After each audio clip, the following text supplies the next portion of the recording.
Join UF Hall of Famer and 14-year NFL vet Shane Matthews every weekday as he brings you all you need to know about your Florida Gators, including news, analysis, and opinions with some of the biggest names in sports.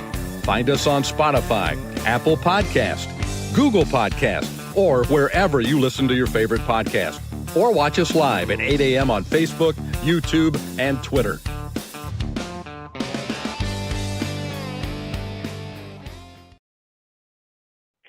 Good morning. It's a live edition, a Thursday edition of PodUp with Matthews in the Morning.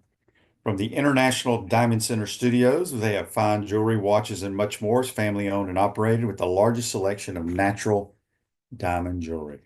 Got a lot to talk about. If you missed it last night, the Longhorns and Xavier had a pretty good basketball game. The Musketeers advance. The Longhorns go home. Mount St. Mary's advances. And it all starts for real today around 12-ish. I think the first game is Creighton against Louisville. So we got a lot to talk about. We'll have Brent Beaird here in just a minute. And then we'll have Mike Morgan from the SEC Network as well. Baseball wins last night. Softball wins as well. Let's go to the Titan MR hotline, courtesy of Comfort Tent. We're joined by our college football analyst, Heisman Trophy voter, Brent Beaird. Good morning, Brent. How you doing?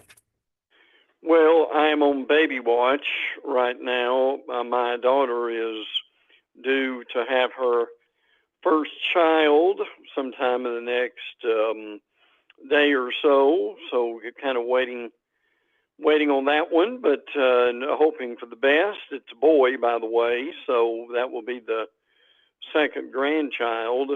Are they naming him Brent? No, I haven't heard any names yet, so I'm sure that's probably rather quiet right now. You mentioned the Texas Longhorns losing last night. Not only did they lose, but they also fired their coach. Oh, it is official. They fired him, huh? Yes. So that didn't take long. No, it didn't, did it? And listen, this is how things change. Shane, they were in the Elite Eight 2 years ago, and firing their coach. I mean, Texas won't have any trouble getting a coach. And by the way, people haven't heard this. Will Wade, who is at LSU, went to McNeese State, is now going to NC State. Some thought that he might be a candidate if any of the SEC jobs came open, but that will not be the case. Yeah, so interesting. McNeese is a good basketball pro. Will Wade's a good basketball coach, regardless. Oh, yes. And honestly, I can't remember what problems he got into, but I think whatever it was, it's legal now, right? Yeah, it was typical recruiting stuff. So that's a really good point. There's a lot of stuff legal now that wasn't a few years ago. Yeah. Brent, jumping into it here, there are three schools that made the college football playoffs, men's NCAA and women's NCAA tournament this year. Yeah, and Texas is one of them. How about that? Texas, Tennessee, and Oregon. So we got two SEC schools that are involved with that, and so we will keep track of it. But that's not a bad year, is it, Shane? When you get your football and your two basketball men's and women's teams in the big dance. Yeah, for sure. A lot of people on Facebook Live and YouTube are congratulating you, Brent, on the grandson. Thank you. I meant to mention this yesterday and I forgot. Andy says, rest in peace to Derek Gaffney, legendary Gator, brother of Don, and dad to Jabbar. Yeah, we lost a great Gator a couple of days ago, I believe it was. So prayers go out to their family. Reggie says on Facebook Live, brought to you by Mel, he caddied in the Valspar Pro-Am yesterday. He got Billy Horschel's autograph. Course is in great shape. Expect the greens to be rolling a 12 by this weekend. Very cool. I hope it's carnage there. I like golf courses that tear their asses up, Brent.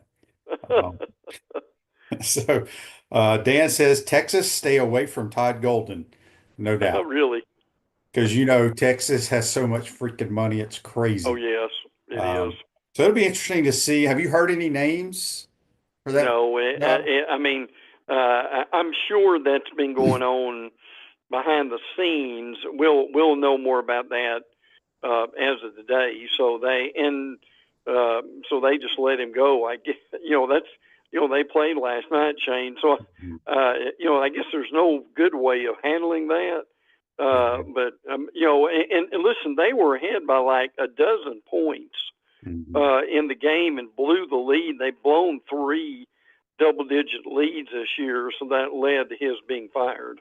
Yeah, I have some close friends that are Longhorn alumni, and they've never been enamored with that coach, Terry, I think's his last name. It is, yes.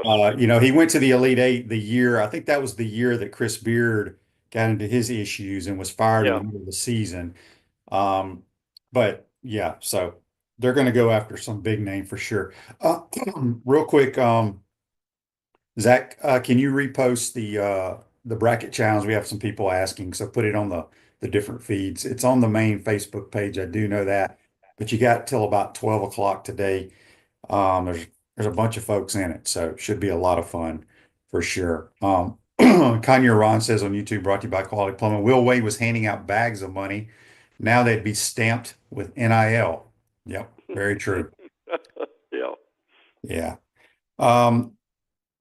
Brent, the spring games, I don't know if anybody's had their spring game yet, but a lot of them are approaching.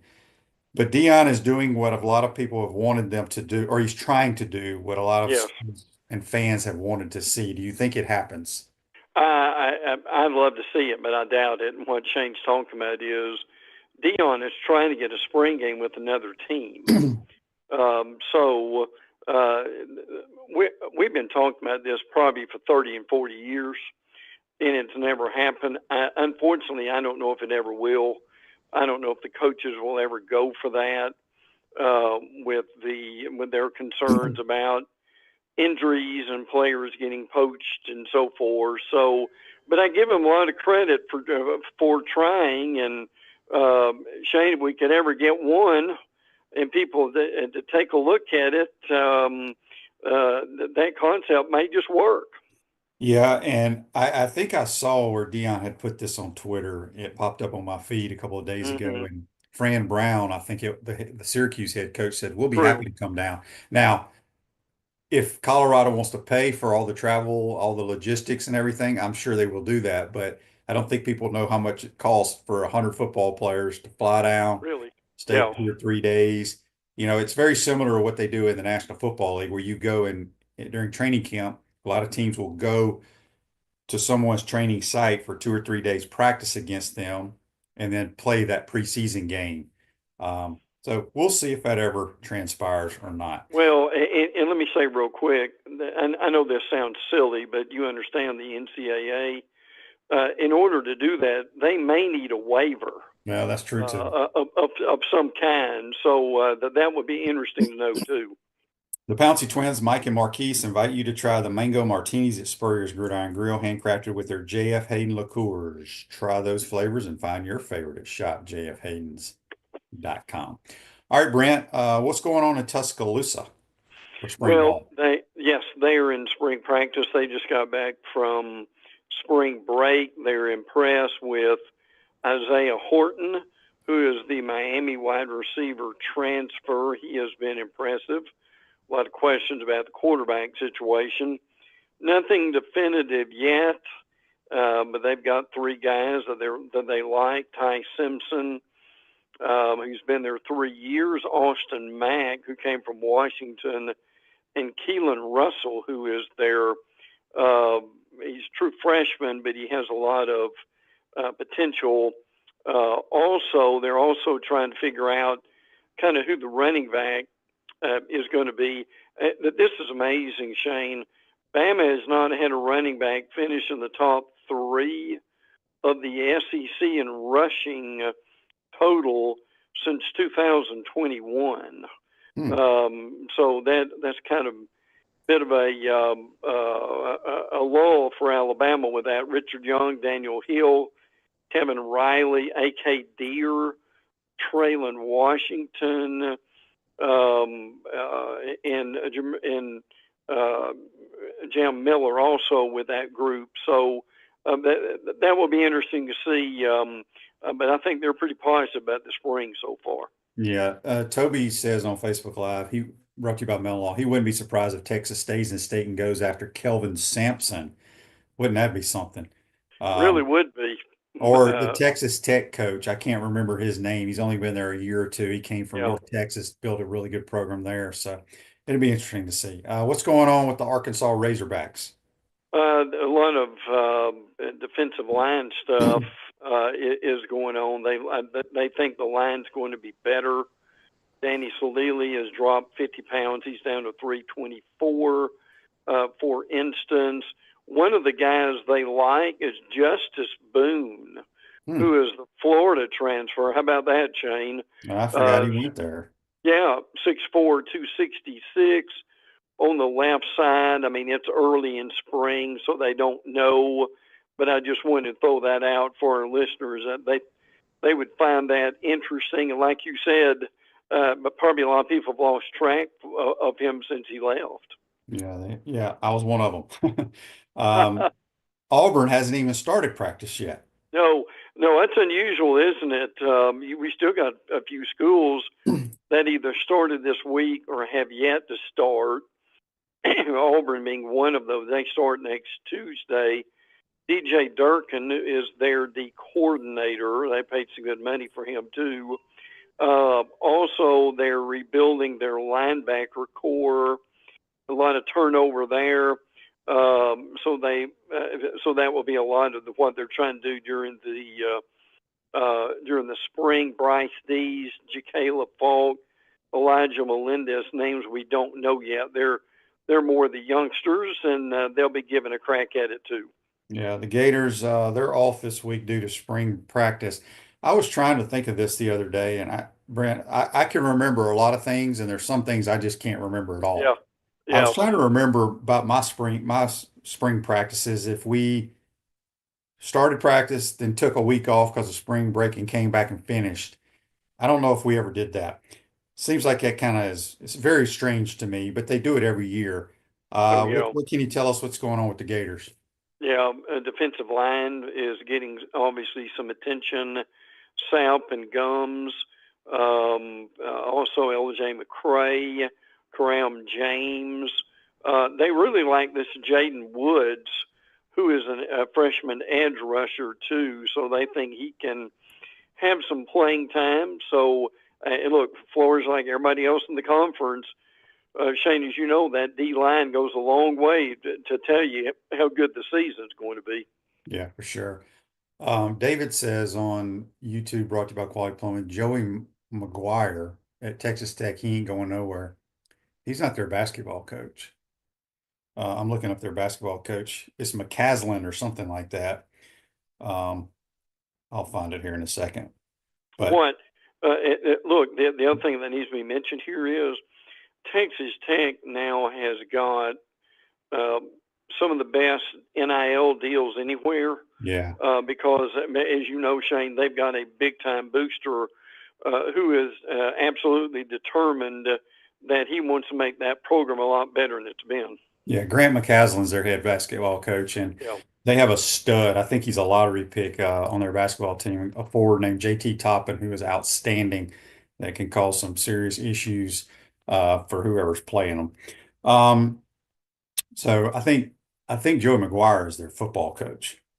Hmm. We were talking basketball. All right, what's going on with the dogs? I saw something pop up on my Twitter. Kirby ain't happy. No, he's not, but that's nothing unusual either. They started spring practice this week.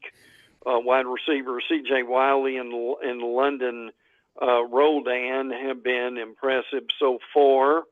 They really like this running back, Bo Walker, who they need some, and they've got some backs. Nate Frazier is going to be running back number one, but they need to get some depth and more experience depth behind Frazier. They are going to have a G-Day game that's not going to be on television.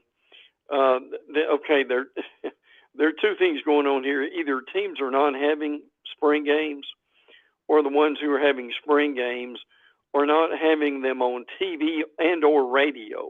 Mhm. So that that's kind of what we're dealing with. The problem with this is, and I'll be brief with this, if you're not going to have a spring game, we'll move the transfer portal out of April and have it on another month, or just go with one transfer portal in December, or I'm sorry, in January, and go with that. So we'll see where this goes, but Georgia is having a spring game, but not on TV. Uh, I don't know what made me think of this. If I'm the Texas Longhorns, I know exactly who I go hire. Doug McDermott from Creighton. Yeah, yeah, oh yeah, yeah. Excellent coach. Has been that way for a while. Yeah, and I saw a thing the other day. His coaching tree, he's got like 10 or 12 He former does. assistants that are head coaches everywhere across the Oh, country. oh So, yeah, and he's been there for quite a while. yeah, he's a good coach for sure. What's going on with the Kentucky Wildcats? Uh, they are hoping for a better year. But by the way, if you saw the SEC basketball tournament, Kentucky was playing Alabama. Mark Stoops was sitting on the bench with the Kentucky players. I thought that was kind of interesting. Stoops, a football coach. Wide receiver Jamora McLean is coming back. They thought he might go somewhere else, but he has decided to stay. And by the way, Stoops has been very vocal about that. There are a lot of comments about maybe he's going to retire or something of that nature. But he said he's coming back and he's fired up and ready to go. So he would be back, hoping that Kentucky will have a better year this year. Yeah, LSU, obviously there's a lot of pressure there. It's crazy. I was looking through Twitter the other day and I go, Jack Pyrburn's I forgot he's playing for LSU now. He was it Yeah. was an interview with him with Yes. the LSU backdrop. So what's going on with LSU? We need a roster not only for the fall, we need one for right now, don't we, Shane, for all these teams too. They are hoping that their vertical passing game, I'm curious what you think about this, with Garrett Nussmeier. It came on toward the end of the season against Baylor. And in the Oklahoma game, Chris Hilton was a wide receiver who kind of stepped up. They think he's going to be good.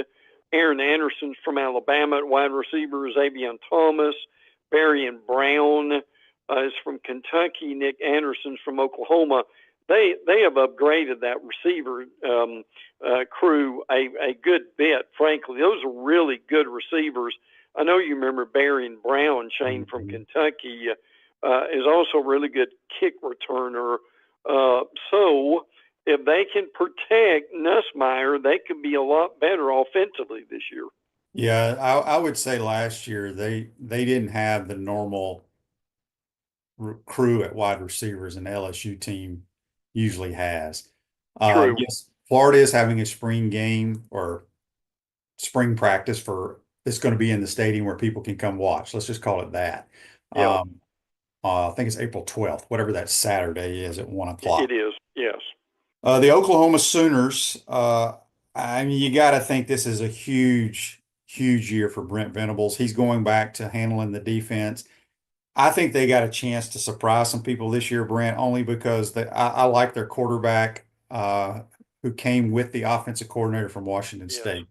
Yeah, I agree totally. And they're also looking at getting. I don't know if I want to say that they're getting better wide receivers. They just need to get healthy wide receivers. I mean, they had a situation last year. I remember in the Auburn game, they had every starting wide receiver hurt. I don't know if I've ever seen that before, but they're hoping that they will get better. They did get a wide receiver transfer from Arkansas, Isaiah Sedniga. So they're hoping that that he's going to come on for them. But Shane is right on with this. It is a critical year for Oklahoma coming up. Yeah, and I always forget this. I mean, obviously I follow Ole Miss a lot. But I'm looking at your notes here. I don't know how many kids they sign out of the portal, but I don't know how they keep up, how their fans keep track of who's Yeah, on the football team. It's unbelievable. yeah, it really is. There's no question about that. I mean, they've got so many transfers. It's unbelievable. Now, Austin Simmons is their quarterback. Jackson Dart's going to the NFL. Hopefully he will do well. But they've got like Dejon Stribling from Oklahoma State. But these are wide receivers. Harrison Wallace out of Penn State, Caleb Oldham out of Alabama, Traylon Ray out of West Virginia, and Deuce Alexander out of Wake Forest. So, Shane, if you're a wide receiver, I would say Lane Kiffin's one of the guys you want to play for, right? Yeah, I mean and some of those guys, it seems like they sign multiple guys at different positions, and some of those guys don't get a whole lot of playing time, but I guess they're No, getting paid. I guess the Grove yeah. Collective has so much money, they just continue paying these kids. And listen, I think you commented on this a few weeks ago. People may not realize this. Lane Kiffin is coming into his sixth year. Uh, there are a lot of people, Shane, never thought Lane would be at Ole Miss 6 years, but he is. Yeah. Yeah, he's a good fit there, no question. South Carolina, what's Absolutely. going on up in Columbia? They are having a spring game. Shane Beamer said that they are looking forward to it.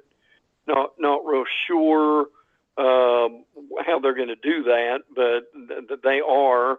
Now, obviously, everybody's excited about Lenore Sellers coming back and Dylan Stewart, the edge rusher. Now, he is really good.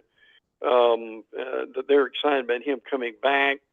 A lot of optimism after 9-4. Shane Beamer has really done a nice job and created a lot of excitement in South Carolina. And I think we mentioned this last week. Lenore Sellers is going to be one of your top Heisman candidates in the all too early preseason list, right, Shane? Yeah. Yeah. Andy's question on Facebook Live brought to you by Miller. How important is the Manning Passing Academy to a QB's development and ability to showcase their skills? So the way that works is it's for young kids. It's a high school or middle Yeah. school age kids. Hundreds and hundreds go. And they're taught by other high school quarterbacks. They're broken down in different groups. But anyway, they bring in a few years ago, they started bringing in the starting quarterbacks of colleges to kind of be mentors and kind of talk to the kids. And then they have a little challenge at the end. So they don't learn anything there, quite honestly, Andy, other than being able to talk to Peyton and Eli. Yeah. Uh, and just pick their brain a little bit, but it's not like Right. they're being taught anything there. They only participate in their little how far I can throw it, all those kind of stuff the last day of the camp because it's all for the high school and middle school and elementary school kids. They have a lot of the starting quarterbacks in the SEC. Yeah. I know Ty Simpson's going this year. Help me on this, Shane. They're basically counselors, right? Is Yes, how that's that's the word termed. I was looking for, counselors. Yes. Yeah. Russ's question on YouTube brought to you by Quality Plumbing. How good are the quarterbacks for Florida at practice with DJ not passing? Russ, I have no idea. I've not been to a practice, haven't been able to. I was going to go today, but they're off. I'll try to go Yeah. next week and give you all an update. The Aggies of Texas A&M, and I go back to this all the time, Brent. Elko is pissed off at how his defense played last year, Yes. and Yes. he's going to take it back over, it sounds like, Yeah. Yeah. Well, which he's makes certainly going sense. to be. Yeah, it does. He's certainly going to be more involved. James Madison, D coordinator, Lyle Hemphill was one of the hires this offseason. He is like the associate head coach. Jay Bateman, defensive coordinator and linebackers coach. But yeah, Elko was not happy about them at all. After the bowl game, his quote was, "We can't defend the forward pass, and we don't know how, and we don't understand how to play zone coverage." So they've had a lot of talk about that, to say the least. But look, and Shane, you said this a while back, and I agree with it. A&M has got to get out of these doldrums of being 8-4. They finished the season 1-4. I mean, Kevin Sumlin did that, frankly. and they've hired Elko to improve on it. So look for a lot of being intentional about having a much better finish this season. Yeah. What's going on with the semis and the Hurricanes since they're on our roster? I mean, on our schedule. Yeah. They only started spring Tuesday. As a matter of fact, the one of the things they have done is they're if you're a beat writer, that this will have to be something they're not happy about at all. They're going to have one practice open to the media, and that's it. So, I mean, my goodness, it's spring. I don't think they're installing the wishbone or anything like that, so there can't be that many secrets. But that's the policy that they are doing. Daryl Jackson is one of their defensive tackles. They really like Jackson, have a lot of expectations for him with what he's doing. Miami also, that they're in spring, but they're off spring break, or at least they're coming back. Carson Beck is at practice, but he's not really doing much. They think maybe by the end he may be able to do something light, but he takes a while to get over that kind of surgery, so he won't be back immediately, but he is with the team. Yeah, we got a text on the Titan of our text line from Jimmy. Jimmy wants to know who Brent has picked to win it all in his bracket. Florida. I think Florida's the best team in the country. I think they're better than Auburn. I think they're better than my Final Four: Michigan State, Duke, Tennessee, and Florida. And I've got the Gators win. I just think they're the most complete team by 4. And Shane, if Todd Golden can keep them focused, I'm not saying that they won't have some hard games, but I think they will win this thing, and they're very capable of doing it. You know, I picked my bracket. I have the Gators winning, obviously. I've said since December I thought this was the best team the Gators have ever had. But I was clicking through my bracket, and I'll be damn, Brent, I ended up with 4 teams in the Final Four that from the SEC. Yeah. Well, look, there are a lot of people who think that might be possible. All hell's going to break loose if that happens around. Oh, it will, won't it? Oh, yeah, absolutely. Or if you've got 2 in the championship game. Now, part of what's going on is, in other words, if Alabama wins and Vanderbilt wins, Bama and Vandy play in the second round. And if memory serves me, Florida and Oklahoma, I believe, could play. Yeah. If Oklahoma wins. So I think they tried to get away from that. But when you've got so many teams from one conference, Shane, I guess what? Mathematically, you can't help but have some repeat games. Yeah, no doubt about it. Brent, good stuff as always. Enjoy the games. It's a fun time of the year, and we'll talk to you next week, my man. Look forward to it, pal. Take care. That's Brent Beaird, our college football analyst and Heisman Trophy voter, joining us on the Titan of our hotline. This Day in Sports brought to you by Campus USA Credit Union. Put some star power to work in your financial life at Campus USA Credit Union. In 1954, the 16th NCAA Men's Basketball Championship, the LaSalle Explorers beat the Bradley Braves, 92-76. Been a long time since LaSalle and Bradley played for a national title. Probably never do it again. That's This Day in Sports, brought to you by Campus USA Credit Union. Take a quick time out. We come back. We'll be joined by the SEC's Mike Morgan, get his thoughts on the tournament cranking up today and the Mighty Gators. You're watching and listening to PodUp with Matthews in the Morning from the International Diamond Center Studios. We'll be right back. Our premium sponsors are Campus USA Credit Union, International Diamond Center, Meldon Law, QC Kinetics, Dave & Buster's, UF Health Orthopedics and Sports Medicine Institute, JF Hayden Craft Liqueurs, Florida Cracker Kitchen, Los Linderos Tequila. Gridiron sponsors are Baker Sporting Goods, Comfort Temp, Electronics World, Florida Victorious, Gallo Car Wash, Miapa Latin Cafe, Peachland Dental, Quality Plumbing, Ruse Ogre State Farm, Silverback Concrete, 84 Lumber, Big Meals Cheesesteak, Celebrate Primary Care, Dowling Signs, Gator Bait Media, Gator Dominoes, Ironwood Golf Course, Okido America, Tropical Smoothie Cafe, UF Bookstores, Nest and Wow, MG&A Wealth Management. Watch and listen to us live on Facebook and YouTube. Listen to the podcast whenever on Apple or Google Podcasts, Spotify, or wherever you listen to your favorite podcast. Remember to like, follow, and subscribe so you don't miss an episode. To become a sponsor, call my man Freddie at 352-284-3733. Unleash the Inferno.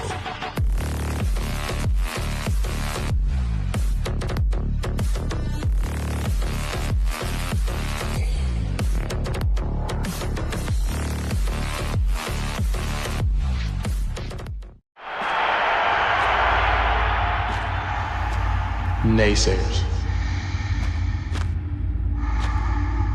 setbacks, injuries. Life throws a lot of hurdles your way. The key is just keep jumping them.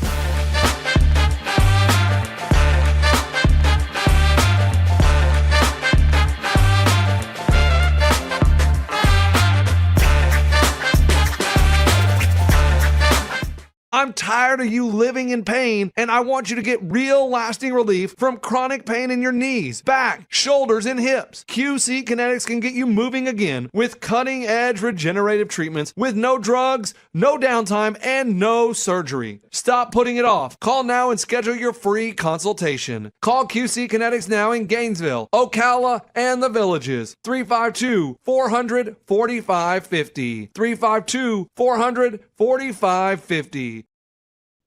Welcome back to the International Diamond Center Studios. There are many car washes in Gainesville, but only one Gallo Car Wash, locally owned by UF alum and the only car wash that provides NIL opportunities to Gator athletes. Locations on Northwest 13th Street and Southwest Williston Road, and coming soon to Jonesville. Back to the Titan MR Hotline, courtesy of Comfort Tent. We're joined by the SEC Network's Mike Morgan. Good morning, Mike. How you doing, bud?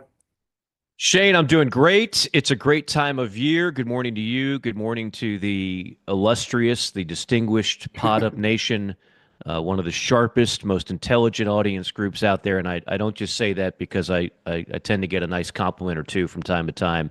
Even the ones that don't, I love them just as much. Yeah.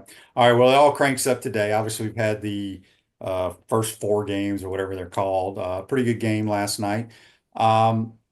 Let's start here. Who's Mike Morgan got in his Final Four bracket and winning it all?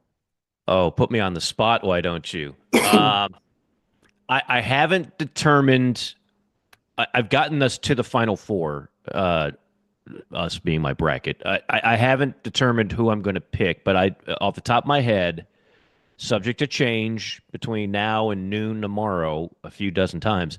Tomorrow or today? You got to get it all in today, don't you? Oh, I'm sorry. Yeah, my days are way off. By noon today, and I only fill out one. I'm not one of these people that fills out 10. Yeah, I've got, and see, I'm contradicting myself because I keep saying, look, folks, and I've been around SEC basketball a long time. I'm loving this year, and I'm loving all the praise and the hype, but I caution people. Just because it's the best league in the country doesn't mean that you're going to have the best tournament in the country. So I do have some SEC teams getting bounced out early. I had Texas going out. We can talk more about that coaching situation. But I do have three teams going to the Final Four. I have Florida. I have Tennessee, which I didn't think I would do because I don't necessarily trust Tennessee in the tournament offensively. And I do have Auburn. I think it's a great time to buy Auburn stock because everybody's just so down. Oh, they've lost 3 out of 4. Oh, I'm here to tell you that just lit a fire under Bruce's ass and that team, and I like Auburn more than I did even before. So I like Duke, and if Cooper Flagg is healthy, there's no team that to me is better than Duke. I think Duke Florida would be an unbelievable final. Unbelievable final. So that's the 4 that I have right now, subject to change. I don't have a ton of upsets, even though I warn people all the time. If you're going to fill out one of these brackets for a contest, chances are you're not going to win it if you go all chalk, right? Because everybody does that. So you got to pick the right 12 versus 5 upset, maybe a 13 in there. There's some 10-7 matchups that are juicy, but those are all key to doing it. This text from Kevin on the Titan Mark text line says, do you think the SEC is in for a long 2 days? I don't know exactly what he means by that. Well, what he's There's saying going to be some teams that are going to lose. I mean, I think Mississippi State could easily lose to Baylor today or tomorrow. 100%. Look, I think there's some teams, the teams at the bottom that just got in. Like I think Georgia's in jeopardy. Vanderbilt could lose a game. Mississippi State could lose a game. Ole Miss could lose early. Like you're not going to see all 14 of these teams go to the second weekend. In fact, you might be able to cut it in half. Now, that's still 7, which is still an unbelievable year. But there's some SEC teams that got in that I think are good teams that aren't great teams. I think Auburn, Florida are great teams. Look, I've been saying this for 2 months on your show. Best 3 teams in America are Auburn, Florida, and Duke. And I haven't jumped off that. Some people say, what about Houston? What about Houston? Well, when Kelvin Sampson gets to a Final Four, I'll buy stock in Houston. But I haven't seen it happen yet, so I'm a little bit reluctant to do that. And then there's some other teams that certainly could make a run. There's no doubt about that. And like I said, I have Tennessee getting to the Final Four just because I like the matchups. I'm not sure if I'm in love with Tennessee, but I like their bracket enough to get there.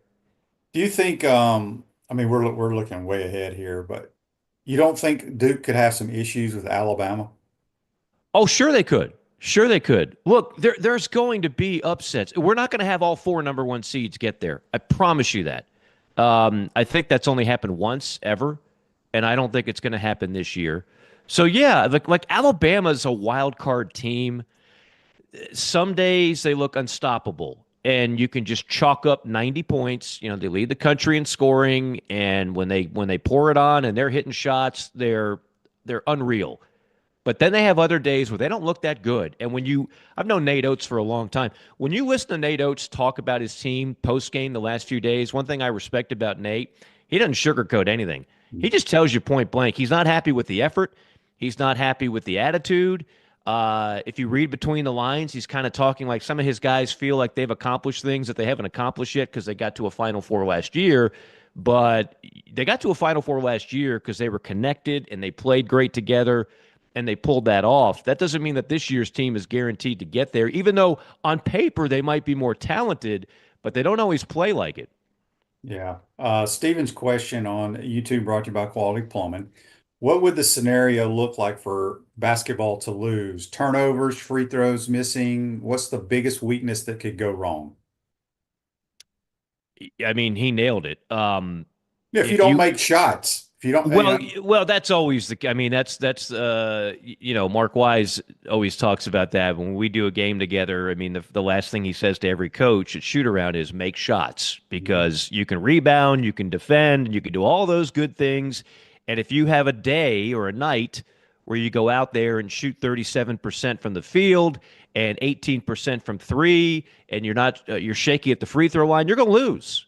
You're going to lose in this tournament. You can get away with that in some of the regular season games, particularly when you're at home, but you can't do that here. So, yeah, there's always a bad night shooting. Florida needs to be careful with the basketball. Every now, as good as Walter Clayton is, every now and then he has a kind of a head-scratching turnover that's more of a mental thing than a physical thing. Physical thing, he's unreal. Sometimes it's just he gets a little too careless. Tighten up the handle, make sure passes. Look, if Florida plays clean games, I'm not sure if anybody beats them all the way to the championship game. But here's what makes me just the least bit nervous. And some people in your audience are not going to like to hear this. I'm sitting there and I'm watching the panel shows on ESPN, on CBS, on a number of forums. Everybody picked Florida to win it all. I can't find anybody on the planet. Maybe one guy picked Duke. Maybe Seth Davis. Of course, that's his alma mater. I think some people are forgetting it's really hard to win a national title. And it's not like football where the most talented, best team always wins. This is not 1990 UNLV. This is not a year where there's a team that's just so far ahead of everybody else, it's not even going to be close. I mean, that's kind of like last year's UConn team in a lot of ways. I don't know if that team exists this year.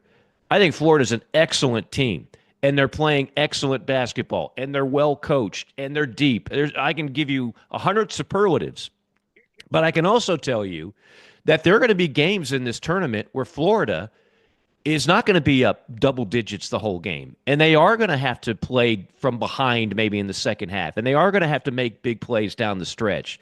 So just be aware of that. Like, enjoy this tournament and enjoy this team, because I don't know if you're going to see another team this talented. And you've been on this from day one, Shane. I give you credit.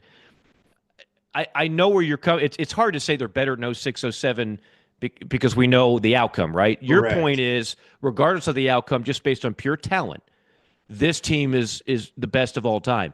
It's debatable, but but I understand where you're coming from. And let me just say this. Todd Golden and that great staff can recruit and be great in the portal. They might not have another roster this good. Yeah. It is special. Make no mistake about it. That's why you have to capitalize, because they could do this another 10 years in Gainesville, and you might not have a roster this deep, this complete, this many talented players that they can go to. But that being said, they're not invincible. Very few teams that ever go through this tournament are. Yeah, and I've always talked to Chris Harry about this, just the way they get along with one another. Yeah. Bitching about playing time, that goes a long ways. No doubt. Team atmosphere. Andy's question on Facebook Live brought to you by Mel Law. Where do you rank Walter Clayton Jr. among the all-time greatest Gator players? Look, this is a little bit before our time, but I watched enough of him to know that for all of his flaws, Vernon Maxwell was a ridiculous bucket getter. Mm-hmm. Like, Walter Clayton's not a better scorer than Vernon Maxwell. That's just, if you're of a certain age, then you know. If you're 20-something years old, then you don't know. But Vernon Maxwell was ridiculous, and then went on, of course, to a very good NBA career. Had Vernon played with let's see, when was Vernon's last year? Did he have the three-point? He might have had the three-point line some of his career, not all of his career. Three-point line came into effect in '87. I'd have to look up exactly when Vernon got to campus, but and the game is different now. You don't shoot as many threes. You're not. Vernon Maxwell would light it up today. So I get a little bit defensive about, well, let's just say everybody on this Gator team is better than anybody that's ever played. Even that 94 backcourt with Dan Cross and Craig Brown, that was a really special backcourt. They didn't play in the NBA, but that doesn't matter. I mean, in terms of just college, they were really good players. Bradley Beal only played 1 year, but obviously he was an exceptional talent. I think Clayton's in the conversation of one of the best guards in school history, absolutely. But I'm not just going to stencil his name into the Mount Rushmore just yet. Let's see how this team does. And that's the other thing, Shane. What this team does in the postseason is going to cement the legacies of a lot of these players, right? Like, if they get bounced in the third round, let's just say, then all that superlative talk is going to go out the window, and you're going to come on your show on Monday, and it's going to be a bunch of pissed off fans in the message boards, and it all of a sudden it looks a little different, right? So if Walter Clayton does what he's capable of, which is lead this team to a national championship, and is just special beyond belief, as he has been much of this year, well, now we're talking, it's a different stratosphere of all-time great. If Alex Condon goes off the way he's capable of, if Elijah Martin does great things, if Thomas Houck continues to be just an enforcer coming off the bench, all these legacies will be relying in large part to what they do during the next 3 weeks. Yeah. Florida Victorious, proud NIL partner of the Florida Gators, joined today to help make Florida victorious. A few more minutes with Mike Morgan from the SEC Network. Large Fry on YouTube, brought to you by Quality Plumbing, says, Mike, are you buying the St. John's hype? I only saw one of their games against Marquette and wasn't impressed. Look, I've seen St. John's play a lot. They're very well coached. We know that. Mm-hmm. Right. They just got dudes that get after you. It's like going to Brooklyn, playing pickup ball That's right. and they're going to find a way to win the game and stay on the court. That's right. Yeah, and that's why it's a tough matchup theoretically for Florida. See, I don't think anybody's going to outskill Florida. If you want to get into a skill contest of just shooting, passing, good luck with that. Florida's going to get you beat. Florida's going to beat you, I should say. But what is always the X factor for a team like Florida is some team like St. John's that plays like prison rules basketball, that can muck it up. And the key to beating Florida, I think, for a lot of these teams potentially that'll play them, is to make them uncomfortable, is to not let them get into a rhythm. And that means fouling a lot. That means pressuring a lot. That means just being beasts on the boards. These games are going to be called tighter. I think that helps Florida. You're not going to just be able to play bully ball. Fouls are typically called more in the NCAA tournament, which I think will actually hurt some SEC teams. I don't think it'll hurt Florida. But, yeah, I think St. John's it's not a team I want to play. Rick Pitino is a Hall of Fame coach. Whether you like him or not, he's one of the best to ever do it. And you're exactly right. They win on physicality. They don't have like this just dynamic lottery pick score, but they win with the way they play, which comes from Rick Pitino. Yeah. Who do you have? Do you have like any like sleepers? You know, people talk about Drake, UC San Diego, these type of schools. Anybody in Mike Morgan's bracket that could surprise some people? Would BYU qualify? I mean, yeah, I mean, they can shoot the basketball now. Like, I think Clemson, now I know one of the Clemson guards has been hurt. I don't know if he's back, but Clemson's a team who I think went to the Sweet 16 last year, Elite Eight. Elite Eight, and Yeah. they have everybody back, I think. And Just they're very about. well coached. They're a team that Yes. can cause some issues. Agree on all fronts. Yeah. And I'm just looking at my bracket. I mean, if Akron upset Arizona, wouldn't shock me. I think BYU could be a Sweet 16 team. I have them beating Wisconsin. You know, you mentioned Clemson. I think Clemson could beat. It wouldn't be an upset, but well, it'd be a mild upset. They beat Purdue in the second round. I have that happening. To your point, if Utah State beat UCLA 10-7, wouldn't surprise me. If Arkansas beat Kansas 10-7, wouldn't surprise me at all. I like Missouri a lot, but be careful of Drake now. Be careful because they're really well coached. Grand Canyon, Bryce Drew, remember he got wrongfully fired at Vanderbilt. Grand Canyon has a 13 playing Maryland. Here's one. Colorado State is a 12 playing Memphis. Colorado State's favored. I saw that. And their coach, big time, has been for a while. He's not going to last much longer. And then A&M, you know, they make me nervous. Just sometimes their offense doesn't show up, and you know they've got Yale in the first round, a 4 versus 13 matchup. That's a little bit scary to me. But there's upsets out there in the first 2 rounds. But I really think once we get to the Sweet 16, that's when we're going to see a lot of chalk. And some of these teams that are at the top are just so strong. I don't think they're going to be vulnerable to losing to a double-digit seed. Tony on Facebook Live, brought to you by Melo, wants to know, what do you think of Will Wade going to North Carolina State? Knew it. I had Will Wade against Mississippi State this year. I knew it was a rental. Will was going to get a job in the SEC or the ACC, and I'm going to tell you right now, he will win there. NC State will be in the tournament every year. He can flat out coach, and there's nothing that he did at LSU that will be illegal in this day and age. Right. Not a damn bit of it will be even slightly illegal. So he can give those, quote, strong-ass offers to anybody he wants in the broad daylight, and he can flat out he's not just a recruiter now. I've been to his practices. I've covered his games at LSU. He is a terrific coach who will make an impact right away in Raleigh. Yeah, I agree with that 100%. We got a text here from James on the Titan on our text line. He wants to know, do you think Ole Miss with Chris Beard can make a run? Yeah, I love Beard as a coach. And by the way, I can't tell you how many times I tell people he's not going to Indiana. Ole Miss has got gobs and gobs of money, as you well know, Shane, with your ties to that program. They they weren't going to lose him based on finances unless he just loved living in Bloomington, which I didn't think was the case.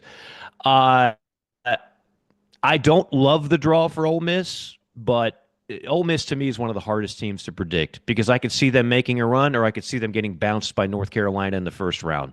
They are Jekyll and Hyde. It's really hard to know. Their style of play and the way they call games, officiate games at this level, it does favor him. That's why he's always been a good tournament coach. I'm not in love with that Ole Miss team. Again, I like them, not in love with them. So they can make a little bit of a run, but I don't think they're Final Four good. Yeah, I agree. And I think it all comes down to if that Morrell kid makes shots too. I think he's probably their best player, but you never know if he's going to make them or not. Yeah. Let's see what they got a bunch of texts here. Let me pick a few here. This is from Monty, and I think Monty lives up in Virginia somewhere. Not Monty Duncan. Which team in the field do you believe has the best chance to knock Florida off their game plan? Personally, I think it's Houston. Well, Houston is a lot like we were talking about with St. John's. Like they can make you uncomfortable, right? So yeah, if Houston, and I don't have Houston in the Final Four, but if they did get there, and if it made it all the way, they'd have to meet in the national championship game. Houston's a lot. They win games the way St. John's does. I mean, they're very physical. They get after you defensively. That's always been a Kelvin Sampson staple. So yeah, if they can get that far, then that'd be a very intriguing matchup. I just don't have them getting that far. All right, before we let you go, we had somebody ask earlier, who you think Texas goes after? Yeah, I heard somebody say Doug. Was it you or one of your listeners? I said Doug McDermott. My high school coach actually, he was an assistant at Northern Iowa and coached Doug McDermott and helped him land his first coaching job after he got done playing. So that I kind of, through association, know Doug a little bit. The thing is, he's 60 years old. I don't know if that's what Texas is looking for. True. It's going to be interesting. They're not getting Todd Golden. Again, Florida's not going to let that happen. But they're going to go after somebody. I don't think they were ever sold on the interim coach that they hired. What happened was they get rid of Beard because they felt like they had to get rid of Beard. You bump up the assistant, you make him the interim. You're ready to make a change, then what happens? The assistant goes to the Elite Eight. So now you're like, oh, we got to get. But they were never in love with him. They're going to go after some hot names. I could give you 5 names, but honestly, I just don't know.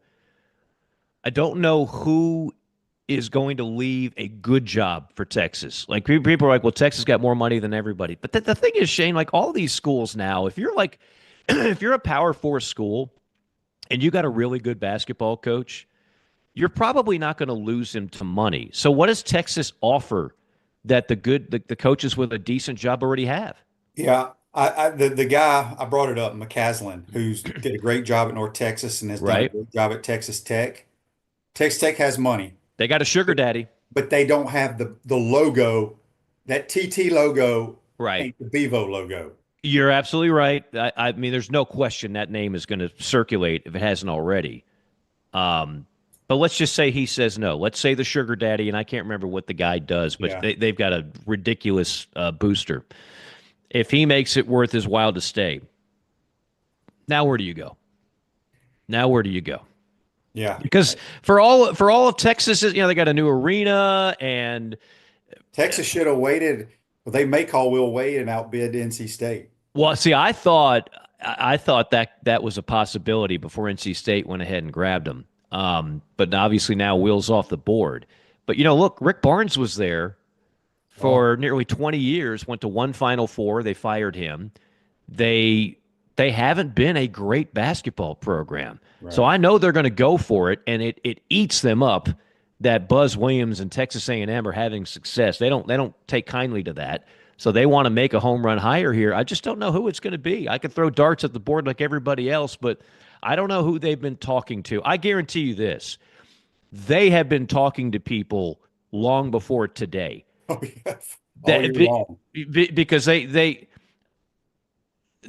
knew that there was a distinct possibility they were going to make a change. They probably knew that months ago. So the wheels have been in motion on this for a while, I would imagine. Yeah. All right, real quick before we get you out of here. Mike on YouTube, brought to you by Quality Plumbing, says, please ask Mike who he thinks the best coach in the tournament is.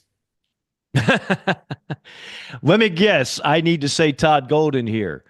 Look, Todd Golden's right up there, but let me say this.